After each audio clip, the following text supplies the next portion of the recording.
Hello everyone, welcome to Ansarkari. Today we are doing the topics of 8 April 2024, starting with the first right against adverse effect of climate change, part of rights to life and equality. We have seen that Supreme Court um, uses basic structure to increase the mandate of the Constitution and right from the A.K. Gopalan case, when the right to liberty was interpreted as basic body autonomy and right to life, basic dignity. But over the years, by 1980, under in the during the in the Menka Gandhi case, Supreme Court interpreted right to liberty as encompassing of several aspects of life, dignity, and over the years, accordingly, Supreme Court has increased the scope of the liberty by giving judgment such as right to privacy under the Article 21, right to education under 21, right to health, healthy environment, etc. उसी के part में लिखा हुआ है कि right against adverse effect of climate change is a part of right to life and equality. Already Article 48A, that is DPSP of the Indian Constitution, gives direction that is fundamental to the governance. Key, you have to protect and improve the environment and safeguard the forest and wildlife of the country. Even the fundamental duty also says under the 51A that it is a duty of every citizen to protect and improve the natural environment, including forest, lake, rivers and wildlife. तो 3 जज के जो bench थे उन्होंने recognise किया कि article 21 talks about right to life and personal liberty, and under the personal liberty the dignity to which the humans interact with the environment and the protection of the environment becomes very important for the well-being of the human as a whole. The clean environment, right against the adverse effect of climate change, तो ये इसके अंदर में आ चुका है. तब इससे क्या फायदा होगा? ओवरऑल क्लाइमेट चेंज से रिलेटेड जो भी पॉलिसी इंडिया के अंदर है, for example national action cooling plan, India का लॉन्ग टर्म पंचअमृत टारगेट, और थोड़ा उसमें कंप्लायंस बढ़ेगा. फर्दर जो कंपनीज है, private sector, even the government sector, they will need more and more fund. They will have to perform because of the other mandate that is given by the state. जैसे Campa funding कल बात की है, carbon credit, green credit, उसके बाद फिर EPR mechanism, सब उसके अंदर में क्लाइमेट चेंज के अंदर में आएगा. एनजीटी का रूल इसमें बढ़ जाएगा. अभी तक सिर्फ और सिर्फ वो सब केस उठा रहे थे जिसमें that was impacting the green and environment. अब वो भी उठाएंगे, that will be connected to the climate change और उसका adverse impact on the society.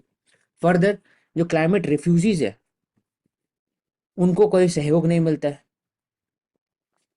तो क्लाइमेट चेंज इंड्यूस्ड जो चेंजेस हो गए इन्वायरमेंट के अंदर में, उससे जो रेफ्यूजीज आएंगे उनको भी कहीं ना कहीं सपोर्ट मिलेगा by the state.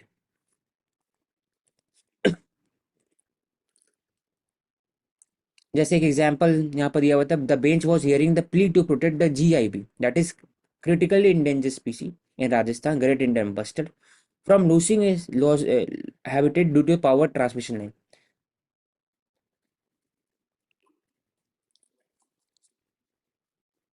So it has said that promotion of equitable source of energy, so as from coal to other form of energy, to increase the renewable source of energy in the mixture of the energy target in the longer run, वो सब अच्छे तरीके से किया जा सकता है.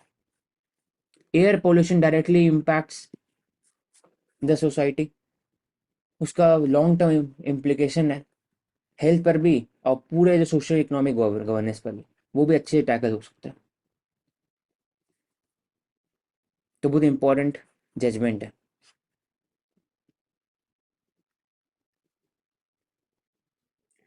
It is the first time that it has included the right against adverse effect of climate change. ये की हाईलाइट हो गया पूरे आर्टिकल. First time. पहले से ही लिबर्टी का एक्सपेंशन हो रहा था। It was including the conservation and preservation of the natural environment, species, wild life etcetera, but climate change से रिलेटेड नहीं था ऐसा कुछ पर्टिकुलर जजमेंट। अब क्लाइमेट चेंज जो इम्पैक्ट होता है सोसाइटी के अंदर में, both social, economic and environmental impact, उसको भी डील किया जाएगा।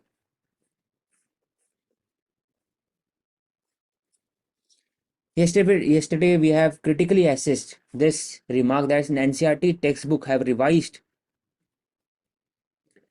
several aspects, जैसे आर्यन इन्वेजन को उन्होंने हटा दिया, फिर इंडिया में नर्मदा वैली प्रोटेस्ट को भी हटा दिया गया, और भी एरियाज। तो we have concluded that rather than removing, उसका alternative vision, alternative viewpoint should be promoted, and the student should be guided for the critical thinking on such matter। क्योंकि वो जो इवेंट है वो हुआ है असली में, तो उसको हटा नहीं सकते। रैदर देन रिमूविंग, उस पर चर्चा कर सकते हैं कि वो सही था, गलत था, कैसे हम लोग वापस आने वाले समय में नहीं ऐसा कर सकते, या उसको मिटिगेट कर सकते हैं और अच्छे तरीके से।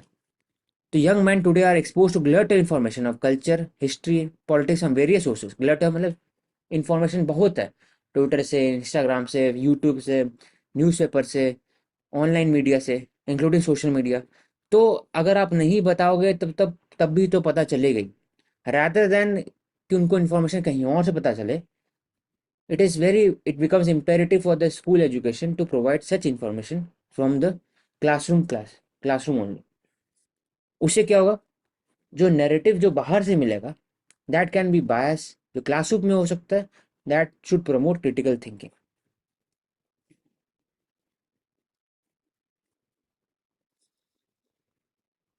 Road to peace in Myanmar. तो वी हैव सीन कि junta government and military rule have was imposed in 2020 after removing the longest serving president। और वहां पर state administrative council it still rules. तो क्या क्या किया था to normalise the process. Yes, 2021 military, thank you. तो इसमें बात किया गया तो वेरियस स्टेक होल्डर है म्यांमार के अंदर में। फॉर एग्जांपल मिलिट्री एक स्टेक होल्डर है, दूसरे राखाइन स्टेट के अंदर में गवर्नर हो गए, या फिर हर एक जो स्टेट है उसके अंदर में, उनके अंदर में गवर्नर हो गए।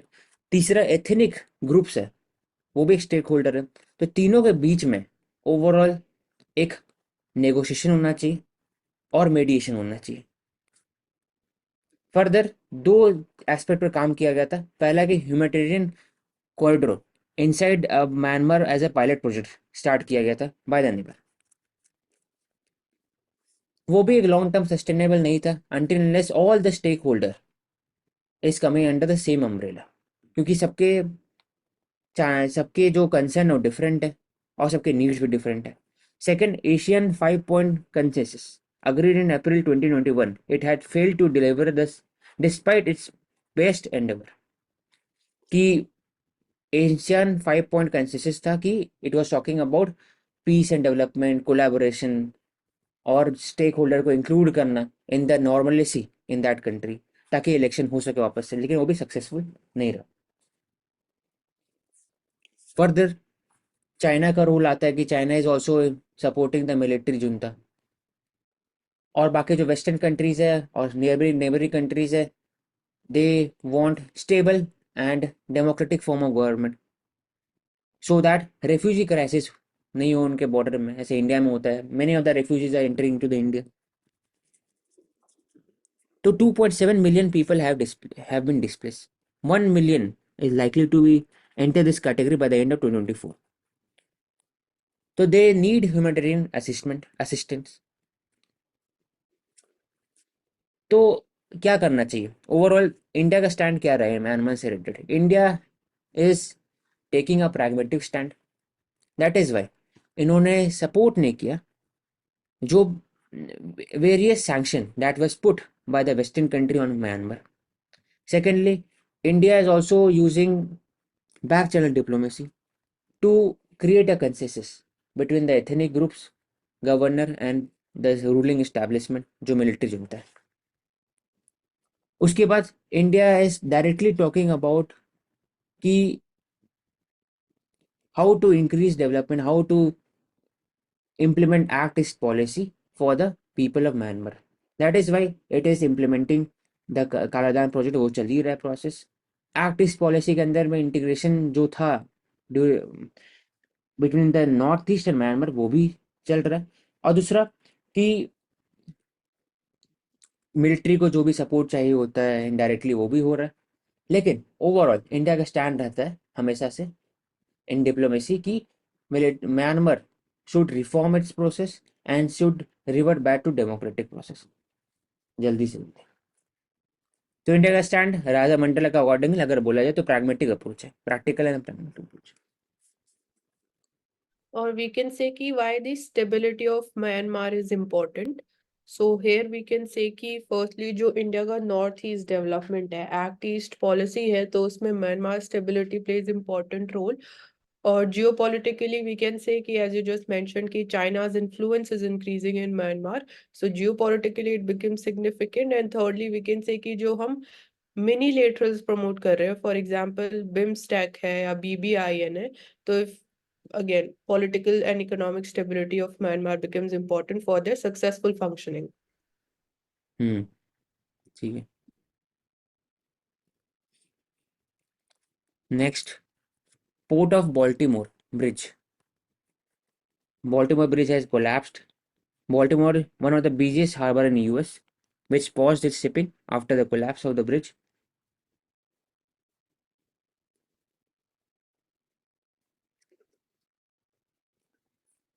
शॉर्ट टर्म में कि 15,000 so worker in the port, immediate impact 1,40,000 अलग इम्पैक्ट है।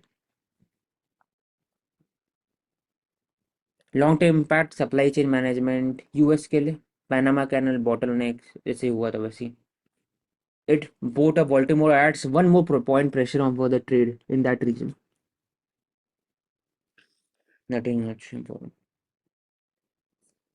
इससे रिलेटेड बस एक डेटा फैक्ट था कि Indian share fair sea fair fair community में 10% कॉन्ट्रीब्यूशन इंडिया का। बस। How genetic is revealing the biology of skin color is more than skin deep. Diversity of skin color across the human population is product of human genetic migration of people, complex interplay between gene and environment। उसके कारण ही होता है। Melatonin का level ऊपर नीचे होता है उसके कारण। नंबर ऑफ जेनेटिक कंडीशन कारण होता है। Absence of pigmentation by the birth, albinism, इसमें वाइट कलर हो जाता है पूरा बॉडी में। किसी को देखोगे कि तो नॉर्मल स्किन कलर है, उसको वाइट वाइट धब्बा और रहता है, एल्बिनिज्म बोलते हैं उसको। पार्शियल और कंप्लीट। फिर vitiligo, number of drugs including anti malaria chemotherapy agent can cause की स्किन पिगमेंटेशन। तो इसका बायोलॉजिकल बेसिस है, जेनेटिक बेसिस है और डिजीज के कारण हो सकता है। तो keyword from the perspective biology की पिगमेंटेशन का नाम melanin. it determines the color of the skin, the melanin keyword. It is produced by the cell called melanocytes. Number of gene factors influence type and size of the melanin particles और उसका production, transportation, distribution. जैसे जैसे melanin बढ़ेगा वैसे वैसे उनका capacity बढ़ जाता है to withstand the high amount of UV radiation. तभी बोला जाता है कि जो हमारे स्किन कलर से most brownish to skin, slight skin colour, brownish skin colour to brown to black, जो इंडिया का जो डाइवर्सिटी है उसमें बोला था जितने ज़्यादा आप मेलानिन ज़्यादा रहेगा उतना ज़्यादा आपको धूप में खड़ा होना to get the required amount of vitamin D in a day. जो वाइट पर्सन है जिनका स्किन कलर है बहुत लाइट है, उनको धूप में बहुत कम खड़ा होना पड़ता है क्योंकि जो उनका मेलानिन है बहुत कम है तो वो ज़्यादा एब्जॉर्ब करता है।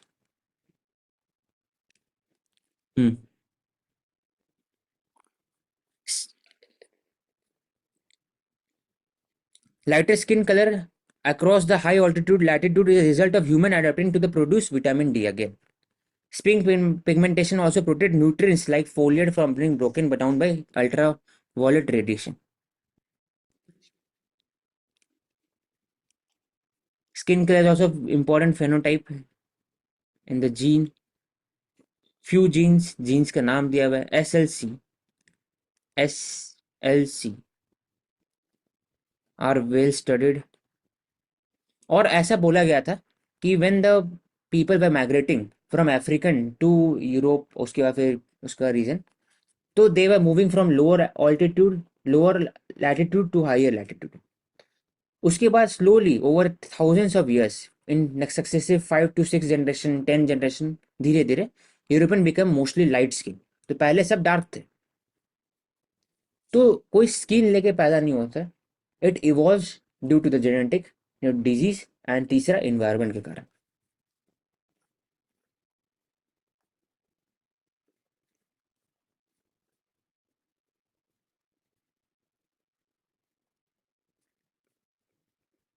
तो the new gene CBY56A3 regulate the skin pigmentation. उसके कारण कलर डाइवर्सिटी होता है. तो इसको एंड मेलेनिन की बाकी एप्लीकेशंस या फंक्शंस की बात करें, एक तो it provides like pigmentation to skin, not just skin but even to eyes and hair also.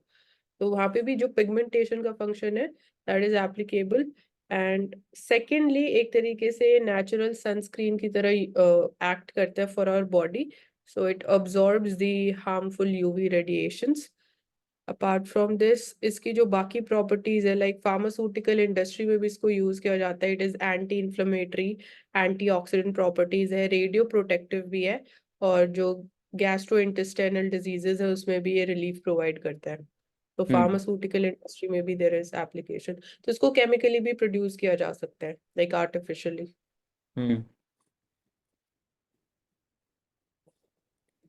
ultraviolet light from the sun has been dominant driver of the skin.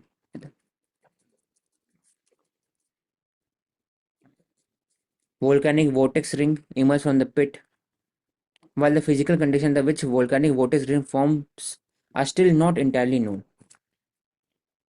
इसका combination होता है fast gas release from the top of magma conduct और जो आसपास के air होता है. जब वेपिंग होता है, ई सिगरेट वेपिंग, वो भी ऐसी फॉर्मेशन रिंग्स होता है. तो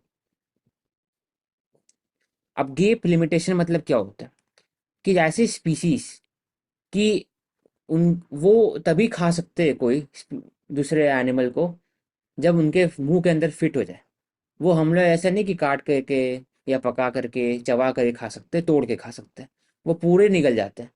तो अगर कोई स्पीसीज को बचना होता है इन द इवोल्यूशनरी प्रोसेस, तो क्या करते हैं, अपने आप को ज़्यादा बड़ा करना स्टार्ट करते हैं. धीरे धीरे इवोल्यूशन के अंदर बड़े हो जाते हैं. तो स्नेक उसको खा नहीं सकते तो बच जाते हैं. तो इसको बोलते हैं gap limitation. Also influence the how animals evolve over the time. Prey animal might get faster or grow bigger to avoid being eaten by the predator with small mouth. Example दिया हुआ है तो snake.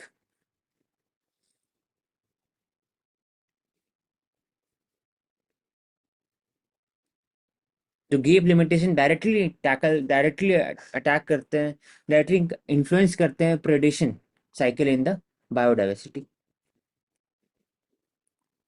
Population, habitat, alpha beta diversity सब इस पर impact होगा. Getting around a boycott. तो India out campaign is not new in Bangladesh.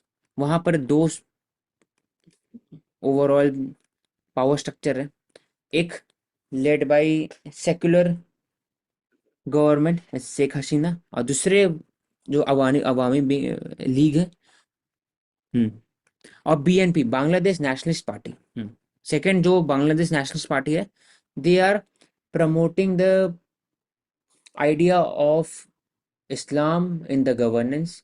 Second, India out campaign, more relationship with Pakistan and China. थोड़ा anti minoritism, pro brotherhood in on the vision of the Islam, ये promote करते हैं BNP. Awami League different है, secular, inclusive, They talk about integrative humanism, inclusion of the minorities in the governance, more relationship with India, and it also have a strict deterrent policy against terrorism and spreading of such radical form of Islam in that region. तो जो अवामी league है, Mujibur Rahman, Sheikh Mujibur Rahman, father of Bangladesh, 1971 उनका बहुत बड़ा role रहा है. बाद में उनको असैसिनेट किया गया बाय द मिलिट्री जनरल्स. फिर वो बांग्लादेश फेस्ड कू इन 1980s. उसके बाद वापस से फिर अवामी लीग में शेख मुजीबुर रहमान की बेटी शेख हसीना वो जीती और अभी तक वही है. तो उनके अगेंस्ट में मौलाना अब्दुल हमीद खान भशनी और बीएनपी दोनों एक इम्पॉर्टेंट उनका रोल है. वो बोलते हैं कि इंडिया आउट. क्यों ऐसा है? क्योंकि इंडिया का जो डोमेस्टिक पॉलिटिक्स है वो भी कहीं कहीं इम्पैक्ट करता है. लोग वहाँ से इंडिया में आते हैं, डे फेसेस डिस्क्रिमिनेशन, उसके कारण इम्पैक्ट होता है. प्लस उनका जो रोल रहा है with respect to the Muslim Brotherhood, Qatar funding, Saudi Arabia से फंडिंग मदरसा में, उनका भी रोल उसके कारण इम्पैक्ट करता है. तो इंडिया क्या कर सकते हैं ओवरऑल? तो लिखा है getting around a boycott. Boycott करते रहते हैं कि वो बोलते हैं कि जो बांग्लादेश है, it should not be little brother to India. It should cater to the spirit of autonomy and increase its relationship with Pakistan even and also China. तो इसलिए उन्होंने बहुत प्रोटेस्ट किया था. उसके बाद ही फिर अवामी लीग जो शेख हसीना है उन्होंने बीआरए के लिए सपोर्ट किया था उन्होंने. उसके बाद अगर बोला जाए, Bangladesh is slowly become a middle income country. Least developing country पहले थे, अब लेकिन मिडिल इनकम कंट्री की तरफ जा रहे हैं. मोर एंड मोर उनका जीडीपी ग्रोथ जल्दी हो रहा है. $350 बिलियन के आसपास है उनका, 350 to 400 बिलियन डॉलर. तो इंडिया क्या कर सकते हैं? India is talking about development, economic development, use of its corporate to increase the share in the market. चाहे वो हीरो होंडा रहे, टाटा ट्रक्स रहे, एयरटेल रहे, बाकी सब भी. India is also importing rock और textile product from Bangladesh. India export to Bangladesh supply chain for the textile industry. Raw cotton were among India's top import. फिर और दूसरा कि इंडिया एग्री प्रोडक्ट को एक्सपोर्ट करता है. Onion, rice, broken rice, even basmati rice. तो supply of diesel locomotive, double decker buses, steel coaches under the under the government line of credit. It has improved the transportation work efficiency and office capacity in Bangladesh.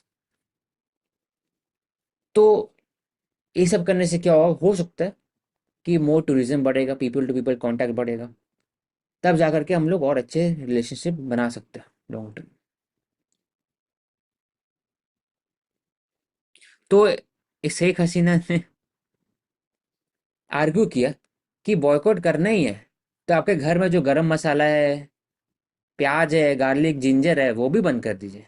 वो क्यों India से आता है आपके घर में? उन्होंने क्रिटिक किया बीएनपी लीडर्स का. तो बोला जाए तो how the trust can be increased. तो people to people contact will discuss sensitising the media in both the country. Visa regime को लिबराइज कर सकते हैं.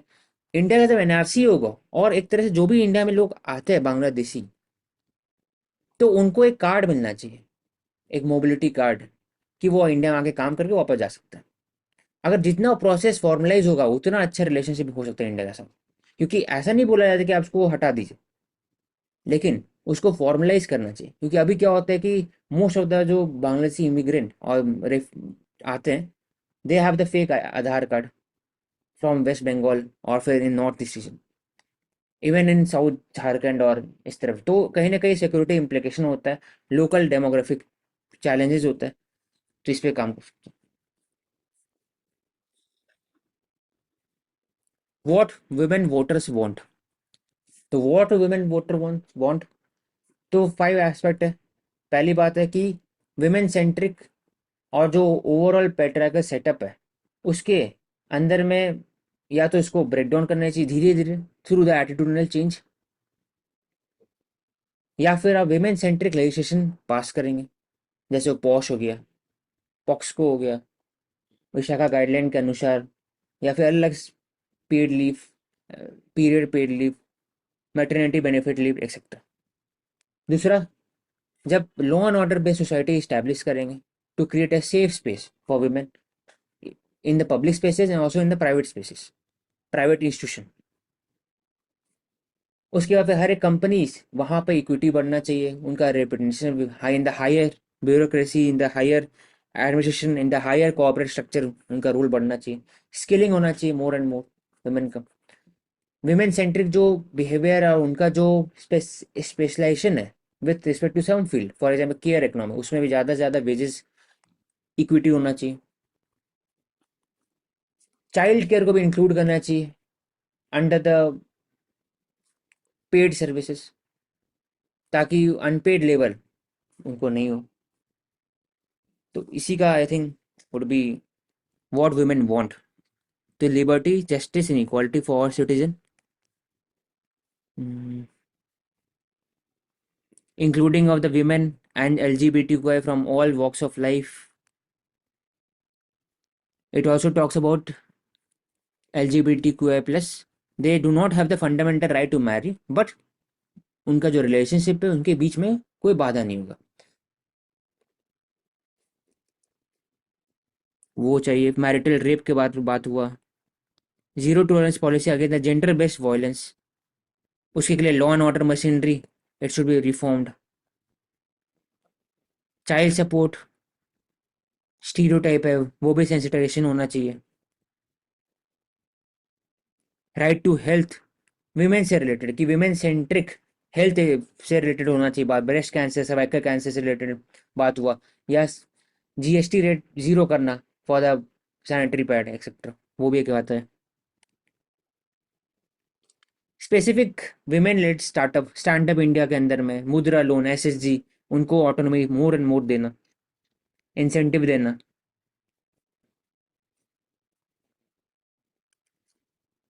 Women reservation bill for the MP and MLA example होगी, तब जाके overall हम लोग विकसित भारत बन सकते हैं 2047 तक। तो अप्रोक्स कितने वोटर इंडिया में? 47 crore voter women. Global gender gap report, global gender gap कौन बनाते हैं? World Economic forum.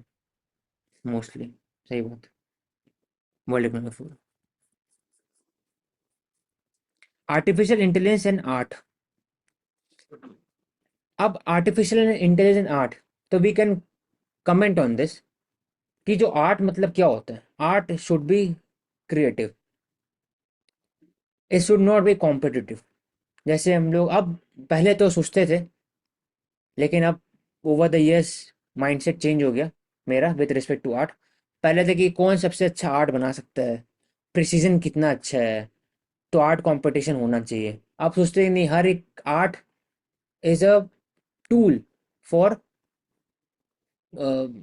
Human creativity, और उनका जो थिंकिंग है वो पोर्ट्रे करने के लिए। तो कैसे हर एक इंसान के लिए अलग आर्ट हो सकता है, तो इसलिए एब्स्ट्रैक्ट पेंटिंग अपने हिसाब से है, दूसरे हिसाब से अलग अलग है, लेकिन उसमें भी कहीं ना कहीं रेगुलेशन होना चाहिए ओवरऑल। तो आर्ट अगर जब ह्यूमन क्रिएटिविटी है तो generative AI that is fuelled by the artificial intelligence and algorithm, how can it be useful for creating art, और कैसे वो क्रिएटिविटी बढ़ा सकते हैं। तो फर्स्ट ऑफ ऑल वो कुछ कुछ जगह पे काम कर सकते हैं आर्टिस्ट के लिए, जैसे बेसिक जो आर्टिस्ट को ज़रूरत होता है हेल्प, वो दे सकते हैं लाइन ड्राइंग में या बेसिक स्ट्रक्चर बनाने में। लेकिन ओवरऑल जब intermixing of art, for example आप फोटो डालिए और अकॉर्डिंगली लियोनार्डो द विंची के अनुसार उनका जो फॉर्म है आर्ट का वो एआई बना देगा आपके फोटो को। तो उससे क्या होता है कि जो नॉर्मल आर्टिस्ट है, लोकल आर्टिस्ट है, उनका कहीं ना कहीं लॉन्ग टर्म में इम्पैक्ट पड़ेगा ऑन देयर इनकम। भी बात हो रहा, it is reproducible, reproduce as click of a button, 1 second में जेनरेटिव आर्ट क्रिएट करेगा। लेकिन एक बहुत अच्छा की एस्पेक्ट है जेनेटिव आर्ट से, जो हम लोग हाईलाइट नहीं किए पहले भी, वो है कि पहले एस्थेटिक वैल्यूज, पहले कोई अच्छा पेंटिंग चाहिए होता था तो आपको करीब 20-30 हज़ार, 40-50 हज़ार चाहिए एक अच्छा पेंटिंग के लिए, बाकी तो 2-3 हज़ार मिल जाएंगे बड़े वॉल पोस्टर के लिए। आपको अच्छा पोस्टर चाहिए, वॉलपेपर अच्छा चाहिए, तो आपको पैसे देना पड़ता था। अब है कि generative AI can create such kind of aesthetic poster for the use at a very affordable rate। 200 रुपये, 400 रुपये में आपको बस प्रिंट आउट का पैसा लगेगा, बाकी फिर आईपीआर कॉस्ट तो है ही नहीं। तो इसके कारण जो एक एस्थेटिक वैल्यूज हर एक चीज़ का, चाहे यूट्यूब का थंबनेल हो गया, ओवर द ईयर्स चेंज होते जा रहा है। उसके उसके अलावा प्रोडक्ट डिजाइनिंग, गाड़ी का डिजाइनिंग, सब में एस्थेटिक वैल्यू चेंज हो रहा है ओवर द ईयर्स। 1990s में पहले कैसा था, आज जो कार्स है उसमें कैसा है, हर एक चीज़ में एआई का रेवोल्यूशन आएगा। बिल्डिंग डिजाइनिंग में भी चेंज हो रहा है। इवन टेम्पल, टेम्पल में भी आर्टिफिशियल इंटेलिजेंस यूज कर सकते हैं। Creating of the 3D structure for the existing monument, it can help ASI to reconstruct the destructed zone. For example Konark temple, जहाँ पर मेन जो है वो टूटा हुआ है, सिर्फ मंडपम है, वो जो टेम्पल दिखता है वो सिर्फ मंडपम है, मेन जो सिखा रहा है वो टूटा हुआ है, वहाँ पर अर्थ के कारण टूट गया था। तो उसको रिकंस्ट्रक्ट कर सकते हैं, तो आर्टिफिशियल इंटेलिजेंस यूज हो सकता है। तो we can say the ultimately ऐसे ही क्वेश्चन उठा था पहले भी रिगार्डिंग द न्यूज़पेपर और ई रीडिंग।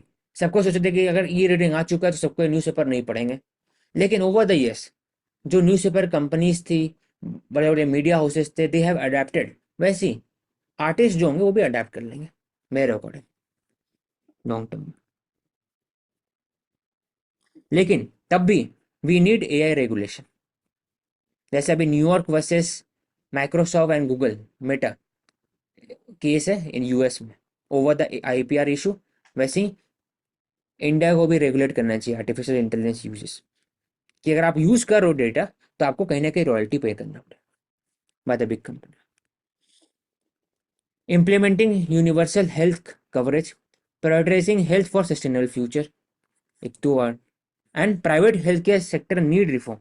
तो ओवरऑल जीएस2 पर्सपेक्टिव से पूरे हेल्थ सेक्टर कवर हो जाएगा इससे। यूनिवर्सल हेल्थ कवरेज मतलब बोला जाए तो reduce the out of pocket expenditure to increase the insurance density and penetration. PMJAY 5 lakh rupees 10 crore परिवार के लिए साल भर में। Jan Aushadhi health coverage, affordable rate medicine देना under the national essential medicine list formulated by the NPP है, national pharmaceutical pricing authority. Universal health coverage में बाकी क्या आएगा, प्रिवेंटिव आएगा, क्यूरेटिव आएगा, पैलेटिव आएगा। क्यूरेटिव मतलब ठीक कर देना, पैलेटिव मतलब ठीक नहीं होगा लेकिन ओवरऑल आप उसको अच्छे से ट्रीट कर सकते हैं, उसके जो पेन है उसको रिड्यूस कर सकते हैं, ताकि जो इंसान 5 साल जिंदा रहे वो 15-20 साल जिंदा रहे, तो उसे पैलेटिव हो गया। क्यूरेटिव मतलब ठीक करना, और प्रिवेंटिव मतलब पहले ही प्रिवेंट कर देना। तो रिहैबिलिटेशन, प्रिवेंटिव ट्रीटमेंट सब एक important part of universal health coverage है। यूनिवर्सल हेल्थ कवरेज के लिए जब तक PHC और ग्रास रूट लेवल में इंटीग्रेशन नहीं होगा तब तक अचीव नहीं कर पाएंगे UHC। कैसे, PHC को रेजुनेट करना, उनको रेट्रोफिट करना, it is under the PMJAY 1,50,000 to 2,50,000 PHC। PPP model में भी बना सकते हैं PHC को। दूसरे मोबाइल, जब हम लोग डिस्कस किए थे मोबाइल बस, वो भी इस्टेब्लिश कर सकते हैं कि वो घर घर आके चेक कर सकते हैं। PHC जो कंक्रीट चाहिए, एक एक स्टैंड अलोन फैसिलिटी चाहिए for the electricity, stand alone staff चाहिए, वो नहीं चाहिए होगा बस में। 2-3 स्टाफ, एक ड्राइवर, एक डॉक्टर, पूरे जगह घूम सकते हो for the free health care checkup, वो प्रमोट कर सकते हैं। आशा वर्कर का इंटीग्रेशन, उनका उनका सोशल स्टिग्मा, उनका social security benefit, anganwadi service से रिलेटेड बेनिफिट, वेज गैप कम होना चाहिए। तो जब तक वो नहीं हो पाएगा तब तक यूनिवर्सल हेल्थ कवरेज नहीं मिले। राइट टू हेल्थ अगर बोला जाए तो it is interpreted under the article 21, but पहला अगर कोई स्टेट है इंडिया में राइट टू हेल्थ जहां पर इंक्लूड किया गया है, वो कौन है बताओ? पहला स्टेट इंडिया में,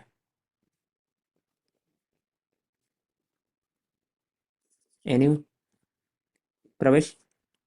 क्या क्वेश्चन है उसे पूछना। Right to health it is been incorporated in India legislation, पहला स्टेट इंडिया में, क्योंकि ऐसे तो केरला। नहीं, राजस्थान, राजस्थान है। वहां पर राइट टू हेल्थ बिल आया था, तो उसी में बात। तो right to health it is not a fundamental right mention the constitution, लेकिन इसको इंटरप्रेट करके किया गया है। For example clean and environment, health, healthy lifestyle, ये सब में लिए किया है। डीपीएसपी बात करते हैं right to health, constitution direction देते हैं कि हेल्थ ऑफ द वर्कर्स होना चाहिए। आर्टिकल 42 में बात करते हैं कि maternity relief, human condition the work होना चाहिए। इसके अंडर में ही ऑपरेशन सेफ्टी और occupation safety and hazard code 2020 आया है, या बाकी सब भी कोड है। मिनिमम वेजेस एक्ट है, बेसिक न्यूट्रिशन लेवल बढ़ाना, इसके कारण इसके अंडर भी पोषण अभियान इंप्लीमेंट हुआ है। एनएफएसए के अंदर में पीडीएस मैकेनिज्म आया है। लेकिन right to health it is not a fundamental right mention in the constitution. तो वैसे राइट टू एजुकेशन इंक्लूड किए, वैसे राइट टू हेल्थ इंक्लूड करना चाहिए, पहला। सेकंड, अगर इसमें बोला जाए तो इसमें बात हो रहा है कि नेगेटिव फ्रीडम और पॉजिटिव फ्रीडम में कौन से बताया। नेगेटिव फ्रीडम मतलब वो होता है कि आपके पास अनरिस्ट्रिक्टेड लिबर्टी है, कुछ भी कर सकते हो, तो दूसरे को इम्पैक्ट भी होता है। पॉजिटिव फ्रीडम मतलब कि ओवरऑल कंस्ट्रेंट नहीं है आपके ऊपर में, आप अपने आप को डेवलप कर सकते हो ओवर, और कैपेसिटी बिल्डिंग कर सकते हो और अचीव कर सकते हो। तो जब भी तभी हो सकता है जब हम लोग राइट टू हेल्थ के अंदर में मेंटल हेल्थ भी आएगा, तो मेंटल हेल्थ एक्ट 2017 वो भी इंक्लूड होता है। वन हेल्थ कॉन्सेप्ट भी आता है इसमें, इन्वायरमेंट का हेल्थ कंजर्वेशन, फिर वेटनरी साइंसेज का भी रूल आता है इसमें, और जो एनिमल्स उनका भी रूल आता है, एनिमल से रिलेटेड हेल्थ डिजीजेस जो लोग कल बात की। तो आईसीआर के अंदर में इंपॉर्टेंट इंस्टीट्यूशन है, नेशनल एनिमल डिजीज, कुछ कल किए थे इस पर डिस्कस, वो भी आता है इसमें। तो overall primary health care sector को बढ़ाना चाहिए, reducing the out of pocket expenditure bye including the focus on insurance, insurance density, तब जाके हो सकता है। हम्म।